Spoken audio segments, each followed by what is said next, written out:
Hey everyone, welcome back. We're doing a deep dive today into cybersecurity, Okay. specifically the work of Rachdianto. Sounds interesting. Yeah, we've got kind of a mix of sources here. So we've got his resume, we've got like a bio from his website, Okay. and even a news article about him talking at a big cybersecurity summit. Wow. Yeah, in Sri Lanka. So our goal is to figure out like what makes this guy Right. a leading voice in the field of cybersecurity. Yeah, and from a quick look, it seems like he's got the credentials. He's got Yeah. a lot of experience. Yeah, his resume is Oh, yeah. kind of an alphabet soup of certifications. Huh?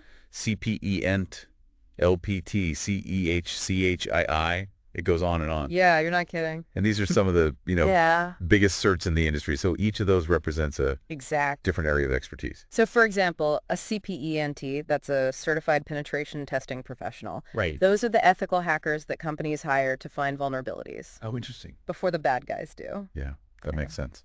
And then you've got the CEH Certified Ethical Hacker, that one's focused on like identifying weaknesses in a company's security, Okay. kind of their whole security posture. Uh-huh. And it's pretty clear from his resume that he's put in a lot of work to like really gain mastery. Which makes it even more interesting that he calls himself a cybersecurity hobbyist on his website. Haha. I mean, is that like him just downplaying it? Yeah. Is it humility? Yeah, or is there something more to that? Yeah, that is an interesting choice. Yeah. It could be a way to make cybersecurity seem more approachable to people, Yeah.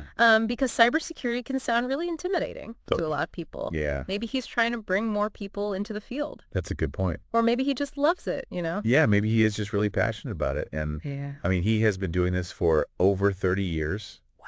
over 30 years of experience in IT and cybersecurity. That's incredible. He started programming back in the days of the Commodore 64 and Apple II. Oh, wow. So he's seen like the entire evolution Yeah, like the whole history. of the internet and cybersecurity alongside it. Which is probably why he was invited to speak at that cybersecurity summit, Right. that summit in Sri Lanka. Yeah. The 10th Daily FTCI Shire Annual Cybersecurity Summit. It's a pretty big deal. Oh, wow. They bring in leaders and experts from all over the world Okay. to talk about the newest threats and solutions. So this isn't like some small local Oh, gathering or anything. This is a global thing. Yeah, it seems like he's recognized as a thought leader Yeah, on definitely. like a global scale. For sure. And speaking of recognition, his bio mentions that he has been named EC Council's Trainer of the Year Oh, wow. 6 times. That's amazing. That's not just luck. That's Yeah. a consistent track record of just excellence in teaching. Yeah, and that's coming from the EC Council, Right. which is one of the top cybersecurity certification bodies in the world. So that's really saying something. So it seems like he's not just knowledgeable, but he's really good at communicating these ideas. Exactly. Being able to explain these complex concepts Right. and make them understandable, which is super important Yeah. in cybersecurity, Yeah, especially a field as technical as that. for sure. And it looks like he teaches in a variety of ways. Oh, yeah. He's an adjunct lecturer at both the London School of Business and Finance in Singapore Wow. and the University of East London. Okay. He also facilitates a program at Singapore Management University. So he's really passionate about teaching. Yeah, it seems like he really likes to. Yeah, training the next generation Yeah. of cybersecurity professionals. Yeah, which makes sense. I mean, there's a growing demand Oh, yeah? for cybersecurity expertise. Absolutely. I mean, our lives are becoming more and more digital, so we Right. need people to protect our data, For sure. our systems. Definitely. And it's not just about teaching in the classroom. Oh, right. He does other stuff too. Yeah. So Rachdianto also gives like public talks, Okay. and he's written a bunch of different publications. Wow. And some of the titles really jumped out at me, like Demystifying the Darknet, Interesting. which he actually presented at Google's headquarters. Wow. And then there's the Cyber War, Hmm. World War III, Oh, wow. the Invisible Heist, and then one that I think is really interesting, Okay. Smart Spook, the scams epidemic. Yeah. And speaking of the darknet, Yeah. that's a topic that can be kind of mysterious. Right. And there's a lot of misconceptions out there. Yeah. It's not just a place for criminals. Right. It's this complex network with its own rules, Yeah. its own uses. I'm really curious how he breaks that down in that talk, demystifying the darknet. Me too. Because I think a lot of people just hear darknet and assume it's all illegal activities, Yeah. but it's more nuanced than that. Oh, for sure. Right. There are legitimate reasons to use it, like Yeah. journalists who need to stay anonymous, activists working in countries with oppressive regimes. Right. That makes sense. But yeah, it's also true that criminals use it to sell stolen data, Right. facilitate attacks. Yeah. So understanding how it works Yeah. can help you be more aware of the risks, help Absolutely. you protect yourself. Okay, so we've kind of established that Rachdianto Yeah. knows his stuff. He's a great teacher. Uh-huh.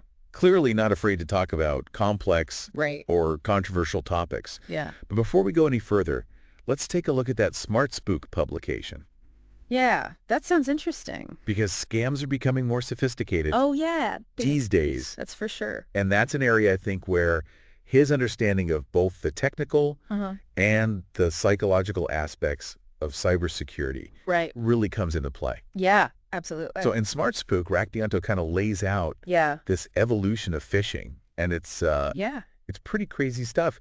He describes it in these like stages Oh, wow. from what he calls phishing 1.0 Okay. all the way to phishing 5.0.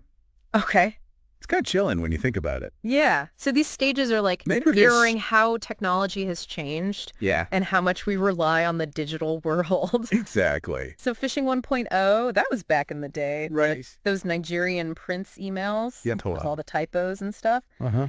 But as technology's gotten better, Yeah. so have the scams. Right. So phishing 2.0 got a little more personalized. Right. They started using information from social media Uh-huh. to make the email seem more convincing. Right. So you think it's actually from someone you know. Yeah, exactly. And then when you get to phishing 5.0, Yeah. we're talking about a whole other level. Right. It's like a whole new world. Yeah, Rachdianto talks about how artificial intelligence, Oh, wow. deepfakes, real-time manipulation. Yeah, it's scary stuff. It is really scary, and it's really hard to Yeah. detect these scams. So like with deepfakes, AI can be used to make videos or recordings that look and sound just like someone, Yeah. but they never actually said or did those things. Wow. Like imagine getting a video call from your CEO Right. asking you to send money somewhere. Oh my gosh. It's like something out of a movie. Right, and it's not just deepfakes. No. He also talks about scams that are designed to Yeah. really play on people's emotions, Oh, wow.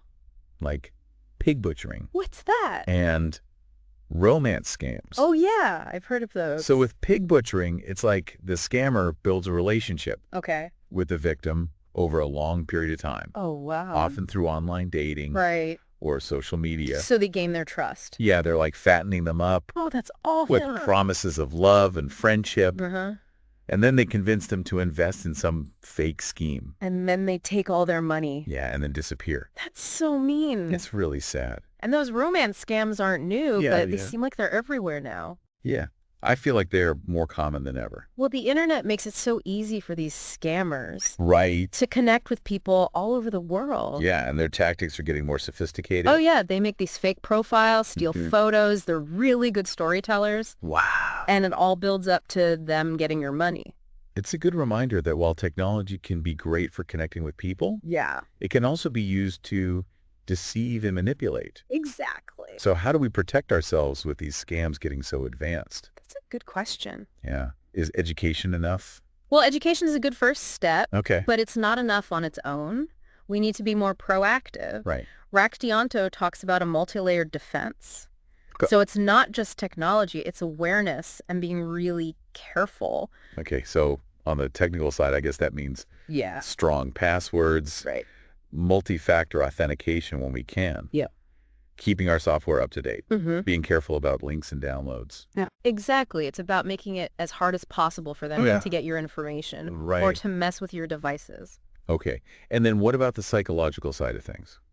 So that's where Rachdianto's 3 red flags come in. Oh, right, from Smart Yeah. Spook. Yes. Unrealistic offers pressure to act immediately Yeah. and inconsistencies in the details. Those are good ones to remember. Yeah, they seem simple, but But they work. yeah, they're effective. Yeah. So let's break those down a little bit. Okay. The first one, unrealistic offers. Yeah. It's about recognizing when something sounds too good to be true.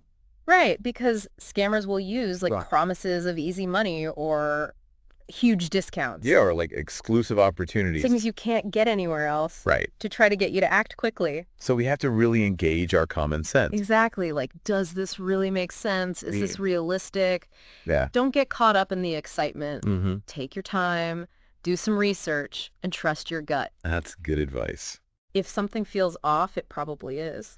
Okay, red flag number 2. Pressure to act immediately. That's a classic. Yeah, why is that so effective? Well, they're trying to get you to panic. Okay. So you don't think rationally. So like those emails that say your account's going to get suspended? Yes, exactly. Let's just do something right now. When those phone calls saying your computer has a virus Right. and they need to fix it like right away. Oh gosh, yeah. So you need to just slow down, Yeah. take a breath, and think it through. Don't let anyone pressure you. Yeah, a legitimate business or organization will never Right. force you to make a decision. Right, they'll give you time. Exactly. They want you to understand. Okay, and then the last one, inconsistencies in details. Yeah. That requires a little more attention. You have to be a detective. Haha. Look for anything that seems weird.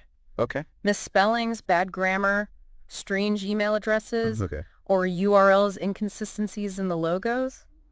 Right. You know, scammers are trying to look like the real deal, but there are usually some clues that give them away.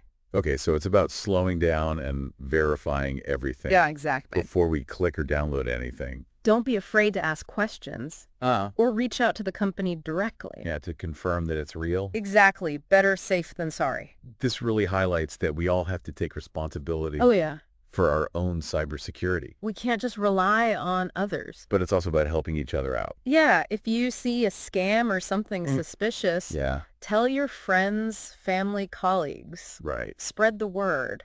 It's like a neighborhood watch, Exactly. but for the digital world. We can all work together Yeah, to make the internet safer for everyone. yeah, it's like we all need to be looking out for each other. You know, going back to Rachdianto's background, it's interesting that he isn't just like super focused on the technical stuff. Right. He also seems to get the human element. That's so important. Yeah. I think that's one of the things that makes his work so interesting. He gets that scammers aren't just attacking computers. They're attacking people. They're looking for the weak spots. Exactly. They're using our emotions against us, Right. our trust, our vulnerabilities. Yeah. And as technology gets even more advanced, Yeah. that human element is going to become even more important. Yeah, there's a quote from him that I thought was really powerful. Oh, yeah. He said, "Scammers are like hunters. They're always looking for the easiest prey." Wow. That's a Yeah. good way to put it. Right. Yeah, because it shows that we're not all at the same risk.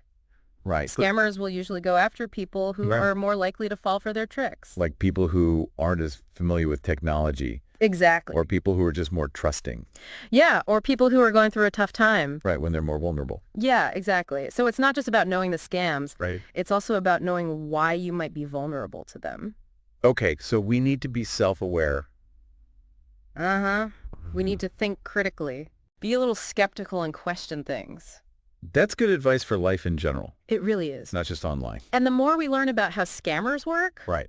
the better we'll be at spotting those red flags Yeah. and protecting ourselves. So it's like we're learning their language Yeah, the language of deception. so we can figure out what they're really saying. Exactly, and avoid falling into their traps. Rachdianto is really making the case that we all have to step up Yeah. and take responsibility for our own safety online. It's not just about us, though. Right. It's about protecting each other, too. So if we see something suspicious, Yeah, report it. tell someone. Share what you know. We can all work together Absolutely. to make the internet safer. It takes a village. And it's not just about firewalls and antivirus software. Right. It's about people. It's about understanding how we behave, Yeah. what makes us vulnerable.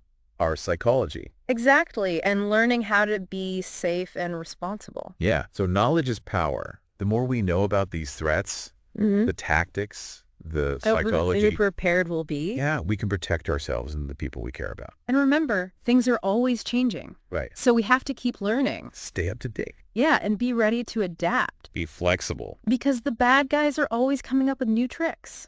That's a good point.